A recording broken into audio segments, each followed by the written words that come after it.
આજે સવારે જ્યારે મને નિમિષભાઈ હોટલ પર લેવા આવ્યા ત્યારે હું નીચે ઉતર્યો. હું તૈયાર જ હતો, પણ જ્યારે મેં એમને જોયા ને મને યાદ આવ્યું કે હું રૂમાલ ભૂલી ગયો છું મારો.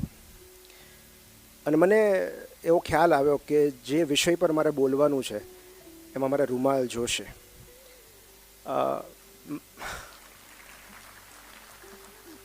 મારો રૂમ 7th-8th ફ્લોર પર હતો, એટલે મને એમ થયું કે આટલું બધું ઉપર નથી જવું, એટલે મેં ત્યાં રિસેપ્શન પરથી થોડાક ટિશ્યુઝ લઈ લીધા. અહીંયા મેં મારા ખિસ્સામાં હાથ નાખ્યો અને મને ખ્યાલ આવ્યો કે ટિશ્યુ છે, રૂમાલ તો નથી મારી પાસે. અને મને આદમ ટંકારવી સાહેબનો શેર યાદ આવ્યો કે તું મને પાલવનું ઇંગ્લિશ પૂછમાં, અહીં આંસુ ટિશ્યુથી લૂછાય છે. અને મને એવું લાગ્યું કે આંસુ આવશે તો ટિશ્યુથી લૂછવાની મજા નહીં આવે. એટલે મેં પપ્પાને ફોન કર્યો. મારા પપ્પા, મમ્મી બધા, મારા માસી, મારા કાકા, ઘણા બધા અહીંયા. હું મારું ઓડિયન્સ સાથે લઈને ફરું છું, કદાચ તમે ના આવો.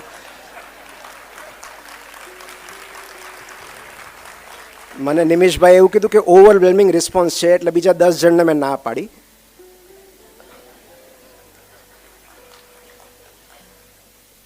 એટલે મેં પપ્પાને કીધું કે મને રૂમાલ આપો ને. એટલે ટિશ્યુ મેં ત્યાં મૂકી દીધા છે અને હું રૂમાલ સાથે રાખું છું. નિમિત્તવમ થકી નિમિત્તને બોલાવવા બદલ, એના નિમિત્ત થવા બદલ હું ટીમ નિમિત્તવમનો આભારી છું.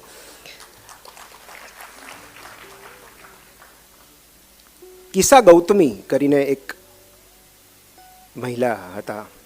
એમનું 1 વર્ષનું બાળક અવસાન પામ્યું. 1 જ વર્ષનું બાળક. અને એ બાળકને છાતીએ વળગાડીને એ ગામમાં ફરી વળી. દરેક ઘરે જાય, દરવાજો ખટખટાવે અને કહે કે તમે મારા બાળકને જીવતું કરી આપશો? તમે કોઈ કરવા તૈયાર છો? મારા બાળકને જીવતું કરી આપો. દરેક ઘરે ઘરે ફરતી હતી. ત્યારે એક વડીલે કહ્યું કે જો તારા બાળકને કોઈ જીવતું કરી શકે તો એ બુદ્ધ છે, તું બુદ્ધ પાસે જા. અને એ યુવતી રડતી રડતી પોતાના મૃત બાળક સાથે બુદ્ધ પાસે પહોંચીને બુદ્ધની સામે એનું ડેડ બોડી રાખ્યું, એના 1 વર્ષના બાળકનું, અને કહ્યું કે મારા બાળકને જીવતું કરી આપો. બુદ્ધે કહ્યું કે હું કરી આપીશ, એક શરત છે. તારે મને રાઈના 5 દાણા લાવી આપવાના છે, અને કોઈ એક એવા ઘરમાંથી જ્યાં ક્યારેય મૃત્યુ ન થયું હોય. અને એ ગામમાં બધે ફરી વળી એક ઘરનો દરવાજો ખખડાવે અને પૂછે કે તમારું કોઈ સ્વજન ગયું છે? તમે કોઈ સ્વજન ગુમાવ્યું છે? બાજુના ગામમાં ફરી વળી. આવા 2-3 ગામ ફર્યા પછી એને ખ્યાલ આવ્યો કે આ કંઈ મારી એકલીનું દુઃખ નથી. કેટલાક લોકોએ તો 2 સ્વજનો ગુમાવ્યા હતા. કેટલાક નાના બાળકોના પિતા ચાલ્યા ગયેલા, માતા પિતા બંને ચાલ્યા ગયા. તો ત્યારે એને ખ્યાલ આવ્યો કે ગ્રીફ ઇઝ યુનિવર્સલ, આ તો સાર્વત્રિક ઘટના છે. અને ત્યારે એ બુદ્ધ પાસે પાછી આવીને એને કહ્યું કે તમે શું કહેવા માગતા હતા એ મને સમજાઈ ગયું છે. આજે જ હું મારા બાળકની અંતિમ વિધિ કરી નાખીશ. મને ખ્યાલ આવી ગયો છે કે હું એકલી નથી. અને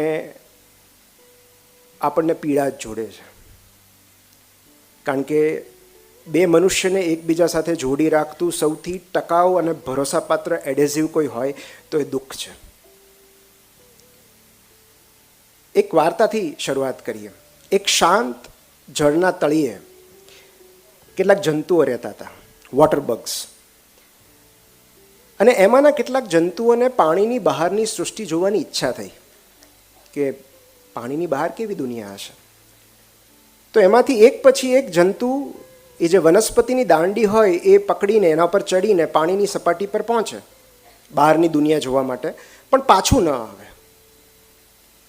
જે ઉપર જાય એ પછી ઉપર જ રહી જાય, એ ક્યારે પાછું ન આવે.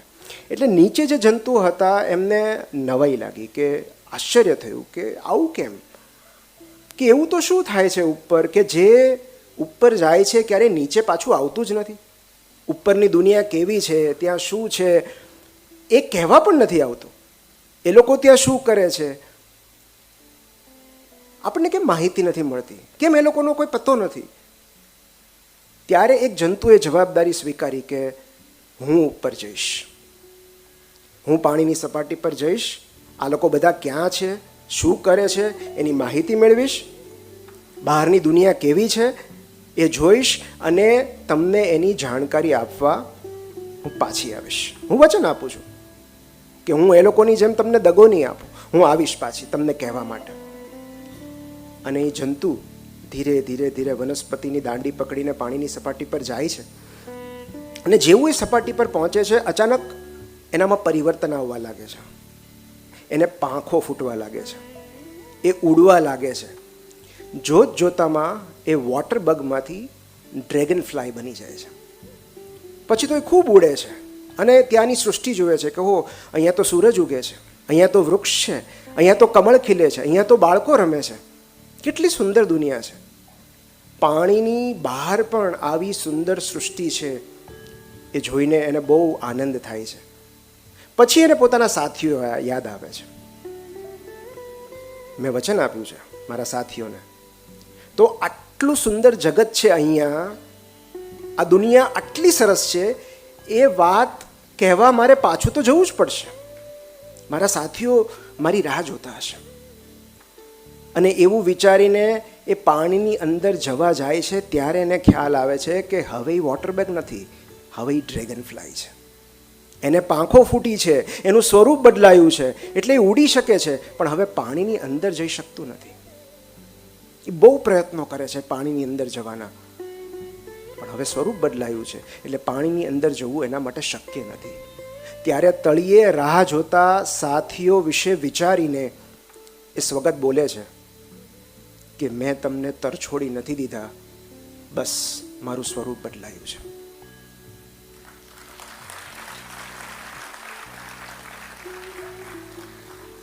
આ આખી વાત સ્વરૂપ બદલાવાની છે. અને આના 3 નિષ્કર્ષ છે. એક તો એ કે એકવાર સ્વરૂપ બદલાયા પછી આપણે આપણા મૂળ સ્વરૂપમાં પાછા નથી જઈ શકતા. આપણે આપણા સાથીઓને કહેવા પણ નથી જઈ શકતા કે આપણું સ્વરૂપ બદલાઈ ગયું છે. 2, કદાચ આપણે પાછા જઈએ તો આપણા સાથીઓ આપણને ઓળખી નહીં શકે કે આ ઈ જ છે.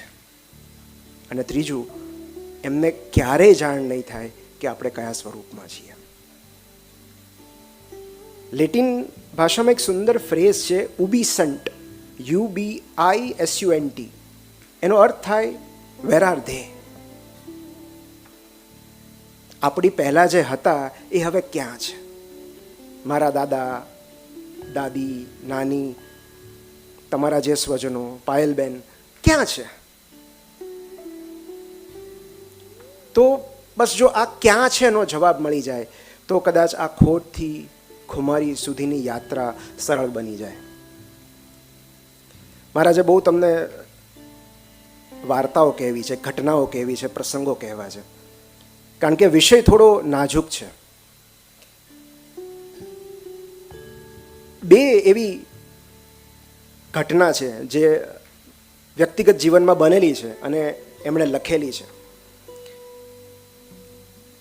એક મહિલા છે જેમણે એવું લખ્યું છે, હું તમને બુકનું નામ પણ પછી કહું, કે મારું એવું ડ્રીમ હતું કે મારે માતા બનવું છે, મારે એક સારી માતા બનવું છે. બસ એટલું જ સ્વપ્ન હતું. અને મેં એવું વિઝ્યુલાઇઝ કર્યું હતું કે મારે 4 સંતાનો હોય, 2 દીકરા હોય, 2 દીકરીઓ હોય. અને એક્ઝેક્ટલી એવું જ થયું. અને ક્યારેક તો મને મારી ઈર્ષા આવતી હતી કે હું કેટલી નસીબદાર છું. ક્યારેક મારા 4 બાળકોને રમતા જોઉં તો મને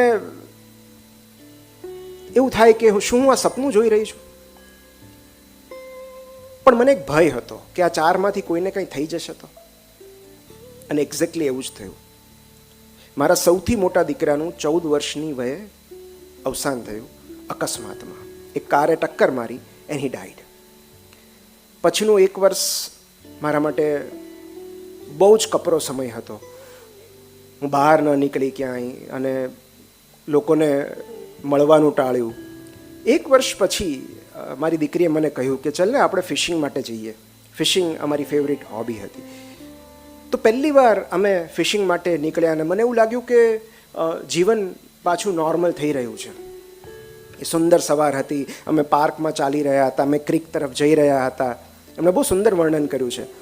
હું થોડી આગળ ચાલી રહી હતી અને મારી પાછળ મારી દીકરી ચાલી રહી હતી, અને મેં પાછળ વળીને જોયું તો મારી દીકરીની આસપાસ 20 થી 25 સફેદ પતંગિયા રમી રહ્યા હતા, ઉડી રહ્યા હતા, એને ઘેરી વળ્યા હતા.